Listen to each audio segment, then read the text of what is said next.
జై శ్రీకృష్ణ. ఈరోజు భగవద్గీతలో ఉన్న ఫస్ట్ అధ్యాయంలో 8th శ్లోకం అయితే నేను చెప్పబోతున్నాను.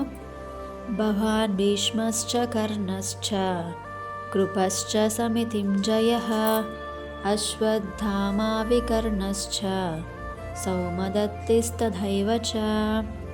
ఈ శ్లోకంలో మనం 5 గురించి తెలుసుకుంటాం. అంటే టోటల్ 5 క్యారెక్టర్స్. వారెవరంటే భీష్మ, కర్ణ, అశ్వత్థామ, కృపాచార్య, వికర్ణ కోసం మనం తెలుసుకుంటాం. ఇందులో మనం ఫస్ట్ వచ్చేసి భీష్ముడి గురించి తెలుసుకుందాం. భీష్ముడు మహాభారతంలో అత్యంత మహానుభావుడు. ఆయన నిజమైన పేరు దేవవ్రతుడు.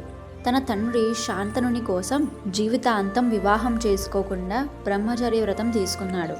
అందుకే ఆయనను భీష్ముడు అని పిలుస్తారు. అతడు అత్యంత జ్ఞానవంతుడు, ధర్మనిష్ఠుడు, పరాక్రమశాలి.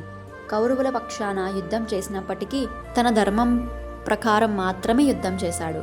భీష్ముడు తన చావును తాను ఇష్టానుసారం వాయిదా వేసుకోగల శక్తి కలవాడు. దీనిని ఇచ్ఛామరణం అంటారు. యుద్ధం తర్వాత ఉత్తరాయణం రాగానే ఆయన పరమపదించాడు. జై శ్రీకృష్ణ.